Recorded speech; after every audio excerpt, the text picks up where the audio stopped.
भारत का इतिहास क्या तुम जानते हो?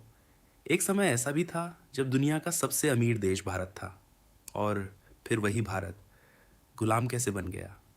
ये कहानी है ताकत की, धोखे की और एक ऐसे देश का जो गिरा भी और फिर खड़ा भी हुआ। तो कहानी शुरू होती है हजारों साल पहले, जब दुनिया के ज़्यादातर देश अभी अंधेरे में थे।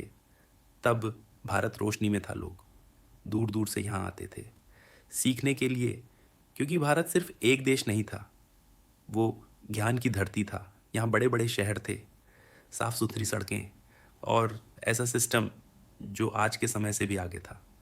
इसीलिए लोग भारत को कहते थे सोन चिड़िया।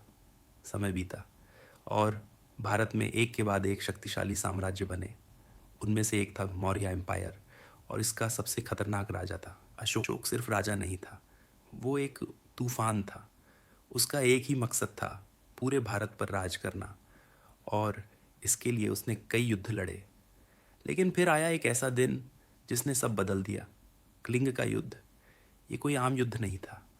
लाशों से भरी जमीन, रोते हुए लोग और खून से लाल नदियाँ।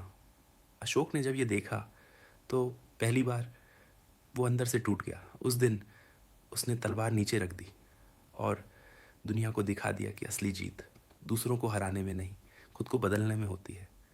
उसने बौद्ध धर्म अपनाया और शांति का संदेश फैलाने लगा। समय आगे बढ़ा और भारत में आया एक और गोल्डन फेज, गुप्ता एम्पायर।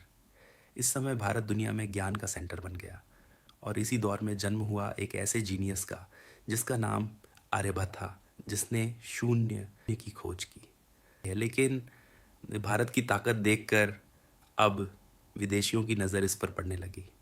पहले वो आए मेहमान बनकर, फिर व्यापारी बनकर और फिर बन गए शासक। समय के साथ मुगलों का राज आया।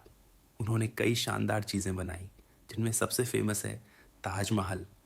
लेकिन असली खेल अब भी बाकी था। भारत में एंट्री होती है ब्रिटिश ईस्ट इंडिया कंपनी की। उन्होंने कहा हम सिर्फ व्यापार करने आए हैं, लेकिन असल में वो भारत को अपने कब्जे में लेने आए थे। धीरे धीरे उन्होंने राजाओं को हराना शुरू किया, कभी ताकत से तो कभी चालाकी से, और उन्होंने भारतीयों को आपस में लड़ाया और खुद पूरे देश पर राज करने लगा। अब हालत ये हो गई थी कि भारत, जो कभी दुनिया का सबसे अमीर देश था, अब अपने ही घर में गुलाम बन चुका था। लोगों पर अत्याचार होने लगे, किसानों से ज़बरदस्ती टैक्स लिया गया और हर तरफ डर फैलाया गया टैक्स वसूली का। लेकिन भाई, जब अन्याय हद पार करता है तो क्रांति जन्म लेती है, और यहीं से शुरू हुई पहली बड़ी बगावत, इंडियन रिबेलियन। इस आग को जलाया मंगल पांडे ने, और देखते ही देखते पूरा देश इस क्रांति में कूद पड़ा। अब मैदान में उतरी एक ऐसी योद्धा जिसका नाम आज भी इतिहास में आग की तरह जलता है। रानी लक्ष्मीबाई। जब अंग्रेज़ों ने झांसी छीनने की कोशिश की तो उन्होंने कहा मैं अपनी झांसी नहीं दूंगी, और फिर घोड़े पर बैठकर, बच्चे को पीठ पर बांधकर, हाथ में तलवार लेकर वो युद्ध के मैदान में उतर गईं।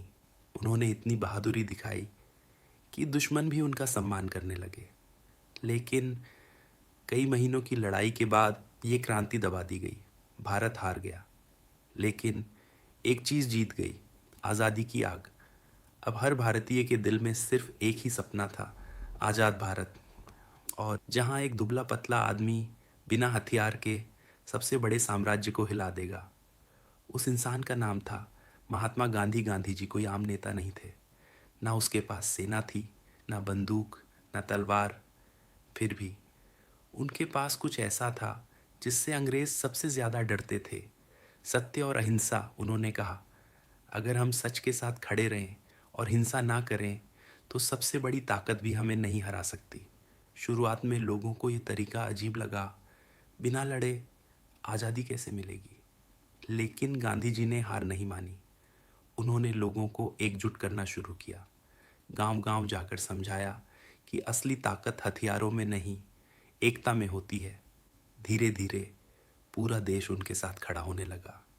गांधी जी ने पहला बड़ा कदम उठाया, असहयोग आंदोलन।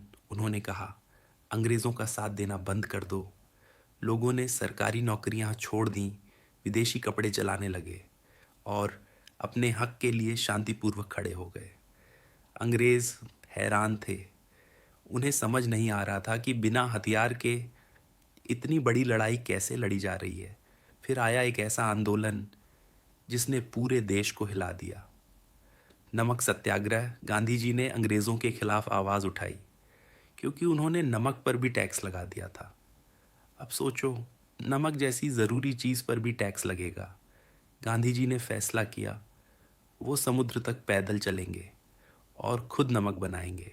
सैकड़ों लोग उनके साथ चल पड़े और ये यात्रा पूरे देश में एक आग की तरह फैल गई। अब हर भारतीय जाग चुका था। क्रांतिकारियों की आग जहां एक तरफ गांधी जी शांति से लड़ रहे थे, वहीं दूसरी तरफ कुछ नौजवानों ने हथियार उठा लिए थे। उनका मानना था कि आज़ादी बिना लड़ाई के नहीं मिलेगी। इनमें सबसे बड़ा नाम था भगत सिंह। भगत सिंह सिर्फ 23 साल के थे, लेकिन उनके हौसले पहाड़ जैसे थे। उन्होंने अंग्रेज़ों को यह दिखाने के लिए कि भारत अब डरने वाला नहीं है, असेंबली में बम फेंका। लेकिन वो बम किसी को मारने के लिए नहीं था, बल्कि आवाज़ उठाने के लिए था। उन्होंने खुद गिरफ्तारी दी और अदालत में खुलकर अंग्रेज़ों का विरोध किया। आखिरकार उन्हें फांसी दे दी गई, लेकिन उनकी मौत ने पूरे देश को जगा दिया। अब हर युवा के दिल में एक ही नाम था, भगत सिंह। इसी बीच एक और नेता सामने आए जिनका तरीका बिल्कुल अलग था। उनका नाम था सुभाष चंद्र बोस। उन्होंने कहा, तुम मुझे खून दो, मैं तुम्हें आज़ादी दूंगा। उन्होंने विदेश जाकर एक सेना बनाई, आज़ाद हिंद फौज। इस सेना का मकसद था सीधे युद्ध करके भारत को आज़ाद करना। उन्होंने अंग्रेज़ों के खिलाफ कई लड़ाइयाँ लड़ी। हालांकि उन्हें पूरी सफलता नहीं मिली, लेकिन उन्होंने अंग्रेज़ों के दिल में डर ज़रूर पैदा कर दिया। अब हालात बदल चुके थे। एक तरफ गांधी जी का आंदोलन, दूसरी तरफ क्रांतिकारियों की कुर्बानी और तीसरी तरफ सुभाष चंद्र बोस की सेना। अंग्रेज़ समझ चुके थे कि अब भारत को ज़्यादा देर तक नहीं रोका जा सकता। और फिर वो दिन आ ही गया। 15 अगस्त 1947 को भारत आज़ाद हो गया। लोग सड़कों पर निकल आए, खुशी के आंसू, झंडे और हर तरफ सिर्फ एक ही नारा, वंदे मातरम। लेकिन एक दर्द भी था। आज़ादी के साथ साथ भारत का बंटवारा भी हुआ, जिसे कहते हैं पार्टीशन ऑफ इंडिया। लाखों लोग अपने घर छोड़ने पर मजबूर हो गए, कई परिवार टूट गए। ये आज़ादी खुशी के साथ साथ दर्द भी लेकर आई। भारत की आज़ादी कोई एक दिन की कहानी नहीं थी, ये हज़ारों लोगों की कुर्बानी का नतीजा थी। कुछ ने हंसते हंसते फांसी ली, कुछ ने जेलें काटी और कुछ ने सब कुछ खो दिया ताकि हम आज आज़ाद रह सकें। भारत आज़ाद हो चुका था, लेकिन कहानी यहाँ ख़त्म नहीं होती। आज़ादी मिलने के बाद सबसे बड़ी चुनौती थी एक नए देश को खड़ा करना। सदियों की गुलामी के बाद भारत कमज़ोर हो चुका था। गरीबी, अशिक्षा और बिखरी हुई व्यवस्था हर जगह दिख रही थी। अब ज़रूरत थी एक मजबूत नेतृत्व की। इस समय सामने आए जवाहरलाल नेहरू। उन्होंने भारत के पहले प्रधानमंत्री के रूप में देश को एक नई दिशा देने की जिम्मेदारी संभाली। उनका सपना था एक आधुनिक, मजबूत और आत्मनिर्भर भारत। उन्होंने बड़े बड़े उद्योगों की शुरुआत करवाई, बांध बनवाए, वैज्ञानिक संस्थान स्थापित किए ताकि भारत फिर से खड़ा हो सके। धीरे धीरे देश आगे बढ़ने लगा, लेकिन चुनौतियां खत्म नहीं हुई थीं। 1947 के बाद भारत को कई युद्धों का सामना करना पड़ा, जिनमें सबसे बड़ा था 1965 और 1971 का युद्ध। 1971 का युद्ध खास था क्योंकि इसमें भारत ने एक नया देश बनाने में मदद की। बांग्लादेश इस समय देश की प्रधानमंत्री थीं। इंदिरा गांधी, उन्होंने मजबूती से फैसला लिया और भारत ने युद्ध जीत लिया।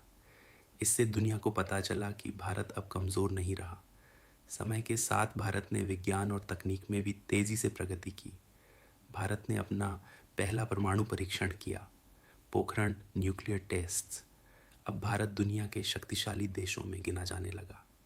फिर आया एक नया दौर, 1991 में भारत ने अपनी अर्थव्यवस्था को खोला, जिसे कहते हैं लिबरलाइजेशन।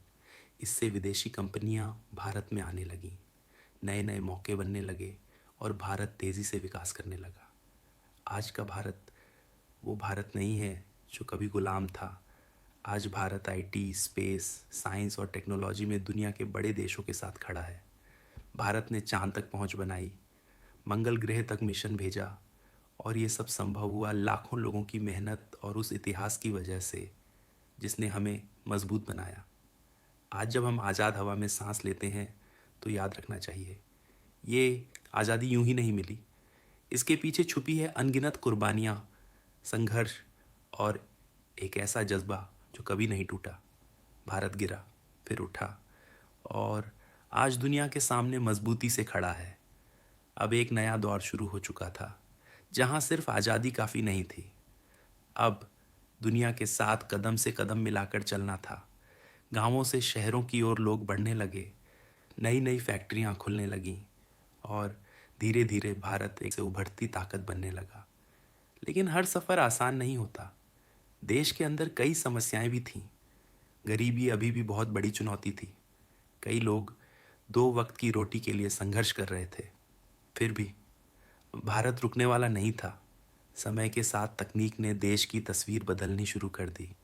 कंप्यूटर आए, इंटरनेट आया और एक नई दुनिया खुल गई। भारत धीरे धीरे आईटी सेक्टर में आगे बढ़ने लगा। बड़े बड़े शहर जैसे बेंगलुरु, हैदराबाद टेक्नोलॉजी हब्स बनने लगे। दुनिया भर की कंपनियां भारत की तरफ देखने लगीं। अब वही भारत जो कभी गुलाम था, दुनिया के लिए टैलेंट का सबसे बड़ा सोर्स बन गया था। इसी दौरान भारत ने अंतरिक्ष में भी अपनी पहचान बनानी शुरू कर दी।